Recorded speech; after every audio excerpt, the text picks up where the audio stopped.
ng bayan, maasahan anumang panahon.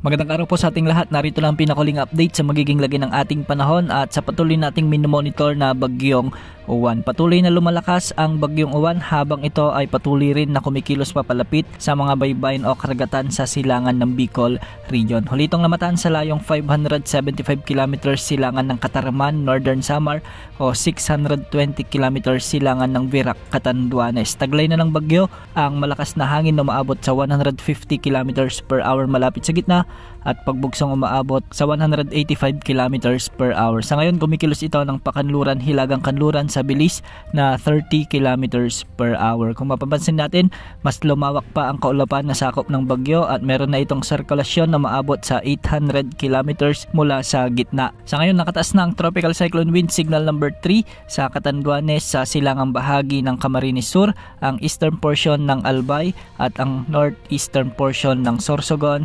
Sa Visayas, nakataas din ang signal number 3 sa northern or northeastern portion ng Northern Samar. Ang mga lugar na ito ay makakaranas na ng pagbugso ng hangin at malalakas na pagbuhos ng ulan sa susunod na 12 hanggang 24 na oras. Samantala, nakataas naman ang Tropical Cyclone Wind Signal number 2 sa silangang bahagi ng mainland Cagayan, Isabela, Quirino, Nueva Vizcaya, Aurora, Nueva Ecija, Bulacan, sa Metro Manila, Rizal, Laguna, Quezon Province, Marinduque, signal number 2 din sa Camarines Norte, ang nalalabing bahagi ng Camarines Sur, ang nalalabing bahagi ng Albay, ang nalalabing bahagi ng Sorsogon, Burias Island at Ticao Island. Signal number 2 din sa Visayas sa nalalabing bahagi ng Northern Samar, ang northern portion ng Samar Province at ang northern portion ng Eastern Samar. Samantala, nakataas naman ang Tropical Cyclone Wind Signal number 1 sa halos buong Luzon o sa nalalabing bahagi pa ng Luzon at sa maraming lugar na rin sa Visayas. Ang mga lugar na ito ay pinag-iingat na natin sa paminsalang. Ang mga lugar na ito ay pinag-iingat na natin sa posibleng maging epekto ng Super Typhoon Uwan at ngayon pa lamang ay inaabusuhan na natin na kung meron mang mga forced evacuation ay dapat sundin para hindi tayo mapahamak. Base sa latest forecast track ng Pag-asa, inaasang lalakas bilang super typhoon ang bagyong Uwan ngayong gabi o bukas ng madaling araw at magkakaroon ito ng rapid intensification sa mga susunod na oras. Inaasang lalapit ng bahagya ang eye wall ng bagyo sa may Bicol Region, particular sa bahagi ng Catanduanes kung saan makakaranas ng mapaminsalang hangin at ulan ang mga lalawigan na bahagi ng Bicol Region at ang ilang bahagi ng Samar Provinces. Magpapatuloy ang pagkilos ng bagyo bukas, araw ng Linggo, at sa hapon o gabi ay posible na itong tumama sa bahagi ng Aurora, Isabela area bilang isang malakas at mapaminsalang super typhoon. Tatawirin ng bagyo ang mga mountain ranges o yung mga kabundukan ng Northern Luzon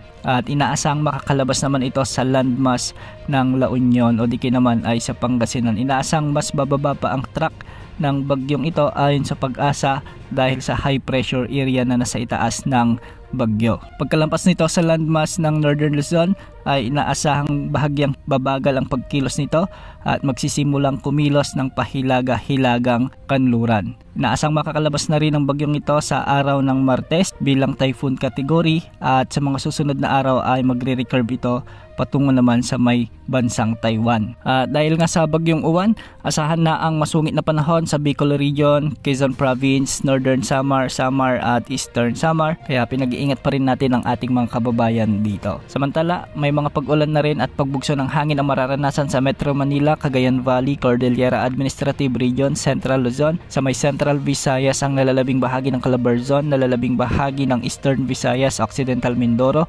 Oriental Mindoro, Marinduque, Romblon, Dinagat Islands at Surigao del Norte. Samantala, sa nalalabing bahagi ng bansa, magiging maulap naman ang mga kalangitan na may mga kasamang kalat-kalat na pag-ulan dulot ito ng trough o yung bagyong Uwan. Antabayan na ng mga susunod na updates ukol sa bagyong ito. Yan mo lang latest sa lagi ng panahon. Ito po ang weather update ng bayan, maaasahan anumang panahon.